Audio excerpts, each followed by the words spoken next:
820 second में इसरो को मिली ऐसी कामयाबी अब अंतरिक्ष की जंग में दुश्मनों को सरेंडर करवाने में बड़ी भूमिका निभाएगा यह छोटकू रॉकेट। इसरो के इस ढांसू सैटेलाइट के आगे नासा, जैक्सा खुद को कर दिए सरेंडर। दोस्तों, एक बार फिर से इसरो ने ऐतिहासिक लॉन्चिंग करके पूरी दुनिया को दंग कर दिया है। इसरो ने देश को न केवल सबसे ढांसू रॉकेट दिया है, बल्कि उसने ऐसे सैटेलाइट को लॉन्च कर दिया है जो धरती की धड़कन को सुन सकता है। यानी धरती पर कितने भी गोपनीय तरीके से कोई भी गतिविधियां होंगी तो भी इसरो को आसानी से पता चल जाएगा। दोस्तों, अंतरिक्ष में लॉन्च के बाद 13 मिनट से लेकर 15 मिनट के बीच इसरो ने कुछ खास सीक्रेट मिशन को भी अंजाम दिया है। इसके बारे में मैं आपको जानकारी देने वाला हूं, क्योंकि इस बार के मिशन में रॉकेट भी बहुत खास था, सैटेलाइट भी और आखिरी पॉइंट भी। तो दोस्तों, पूरी खबर क्या है जानेंगे इस वीडियो में। लेकिन उससे पहले इसरो के वैज्ञानिकों के सम्मान में इस वीडियो पर एक लाइक तो बनता है। फटाफट वीडियो को लाइक कर दीजिए। दरअसल दोस्तों, इसरो ने अपने एक बेहद छोटे रॉकेट, कहने का तो छोटा है, लेकिन इसके कारनामे होश उड़ाने वाले हैं। इस छोटकू रॉकेट के साथ साथ इसरो ने एक सैटेलाइट भी लॉन्च की है जो धरती की धड़कन को सुन सकती है। दोस्तों, जिस रॉकेट की बात हम कर रहे हैं उसका नाम है SSLV-D3। SSLV यानी स्मॉल सैटेलाइट लॉन्च व्हीकल और D3 मतलब तीसरी डेमोन्स्ट्रेशन फ्लाइट। इस रॉकेट का इस्तेमाल मिनी, माइक्रो और नैनो सैटेलाइट्स की लॉन्चिंग के लिए किया जाएगा, जिसकी शानदार लॉन्चिंग के बाद इसे देश का तीसरा सबसे शानदार रॉकेट घोषित कर दिया गया है। यानी पूरी तरह से ऑपरेशनल रॉकेट का दर्जा मिल चुका है। बहुत खास रॉकेट है भारत का SSLV-D3 रॉकेट।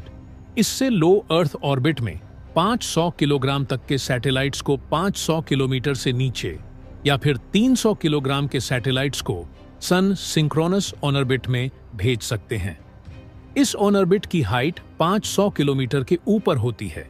इसरो इस छोटे रॉकेट का इस्तेमाल करके छोटे सैटेलाइट की लॉन्चिंग के मार्केट पर कब्जा कर लेगा। इससे सैटेलाइट लॉन्च करने में बहुत कम समय और कम लागत लगती है। SSLV-D3 सिर्फ 72 घंटे में तैयार हो जाता है। यह PSLV रॉकेट से 5 से 6 गुना सस्ता है। PSLV पर 130 से 200 करोड़ रुपए का खर्च आता है, जबकि SSLV रॉकेट 30 करोड़ रुपए में बन जाता है। SSLV रॉकेट की लंबाई 34 मीटर है। इसका व्यास 2 मीटर है। SSLV का वजन 120 टन है। दोस्तों, यह छोटा रॉकेट अब अंतरिक्ष की जंग में दुश्मनों को सरेंडर करवाने में बड़ी भूमिका निभाने वाला है। इस नई पीढ़ी के कॉम्पैक्ट रॉकेट के जरिए भारत अब राइड शेयरिंग मोड पर सैटेलाइट भेजने में कामयाब हो जाएगा। चीन जैसे पड़ोसी को कंपटीशन में उसकी औकात दिखाने के लिए यह बहुत ही काम का हथियार साबित होने वाला है।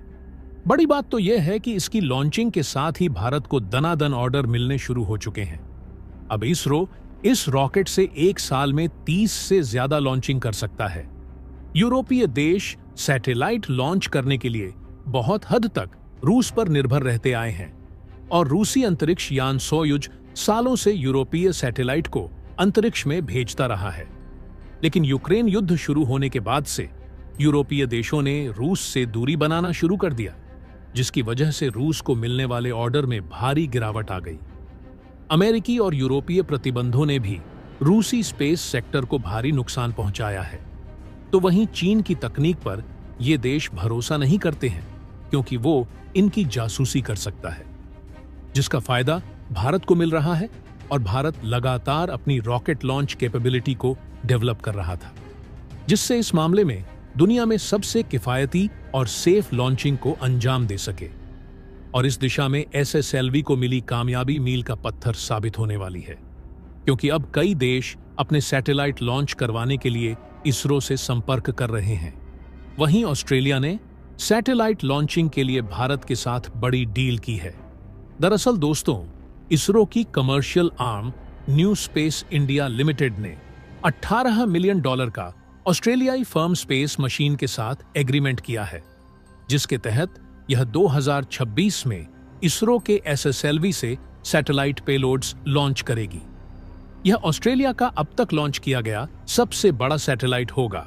सबसे बड़ी बात यह है कि इसमें भारत की प्राइवेट कंपनियां भी हिस्सा लेंगी, जिसमें डोमेस्टिक स्पेस इंजीनियरिंग फर्म अनंत टेक्नोलॉजीज भी शामिल है, जिसने पिछले कई मिशनों में इसरो को इंजीनियरिंग सर्विसेज देकर मदद की है। स्पेस प्रोग्राम में प्राइवेट स्टार्टअप को आगे लाने के लिए सरकार एसएसएलवी का प्राइवेटाइजेशन भी कर रही है, जिससे स्पेस की ताकत में भारत सबसे आगे जा सके। नीलामी के बाद एसएसएलवी का मैन्युफैक्चरिंग और ऑपरेशन प्राइवेट सेक्टर करने में सक्षम हो जाएंगे। अब आपको बताता हूं कि इसरो ने जो सैटेलाइट लॉन्च किया है वो क्यों इतना खास है। तो दोस्तों, इसरो ने एसएसएलवी D3 रॉकेट की मदद से EOS-08 और SR-0 सैटेलाइट्स को छोड़ा है। इस नए सैटेलाइट से पर्यावरण की मॉनिटरिंग, डिजास्टर मैनेजमेंट आसान हो जाएगी। इनको धरती से 475 किलोमीटर की ऊंचाई के सर्कुलर ऑर्बिट में डाला गया है। करीब 175 किलोग्राम वजन वाले माइक्रो सैटेलाइट EOS-08 को इसरो ने केवल 13 मिनट के अंदर 475 किलोमीटर की ऊंचाई पर पहुंचा दिया और इसके केवल 3 मिनट बाद यानी 17 मिनट के अंदर SR-0 डीमोसैट भी लॉन्च कर दिया गया।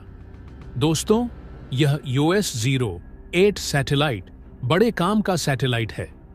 EOS-08 सैटेलाइट, यह सैटेलाइट धरती की हर धड़कन सुनकर इसरो को पहले ही बता देगा धरती की हलचल यानी भूकंप, सुनामी या किसी भी नेचुरल डिजास्टर्स की जानकारी मिल सकेगी।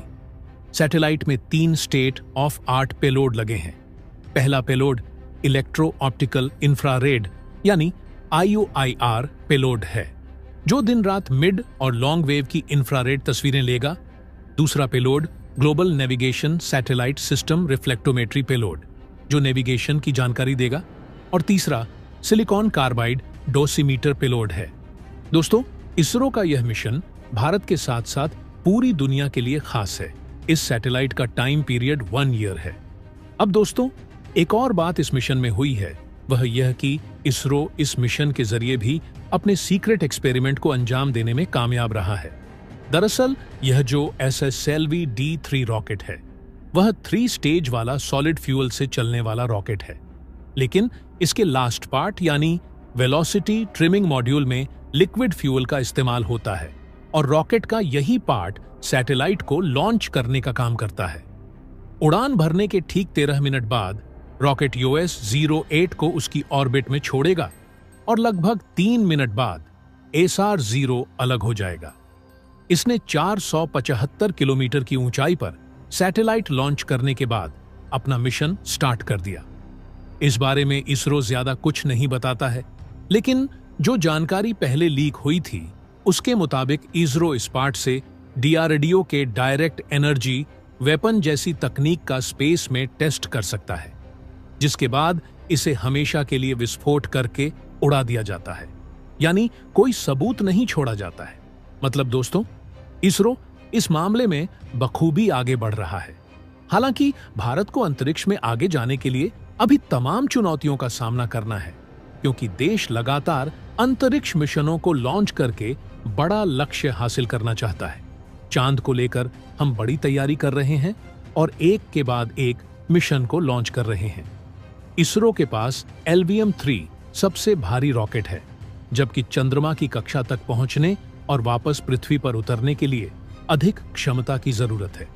इसीलिए इसके लिए काम किया जा रहा है, जिसके बाद किसी भारतीय को चंद्रमा पर उतारने की तैयारी चल रही है। अंतरिक्ष में बवाल मचा रहे इसरो ने बीते साल चंद्रमा के दक्षिणी ध्रुव पर चंद्रयान-3 को उतारकर दुनिया में दबदबा कायम किया है। भारत अब दुनिया का चौथा ऐसा देश है जो चांद पर पहुंचने में कामयाब हो चुका है। जापान की स्पेस एजेंसी JAXA ने अगले मून मिशन के लिए पहले ही इसरो से हाथ मिला लिया है। चंद्रयान-3 की चांद के साउथ पोल पर सफल लैंडिंग के बाद अब भारत जापान को भी साउथ पोल की सैर कराएगा। जापान की स्पेस रिसर्च एजेंसी JAXA ने इसके लिए इसरो से डील किया है। दोनों स्पेस एजेंसी मिलकर नए मून मिशन पर काम कर रही हैं, जिसे लूप्स नाम दिया गया है। भारत में इसे चंद्रयान-4 के नाम से जाना जाएगा। तो दोस्तों, अंतरिक्ष में बढ़ रही देश की ताकत के बारे में जानकर आपको कैसा लगा कमेंट बॉक्स में जरूर बताइएगा। तो दोस्तों, जय हिंद जय भारत।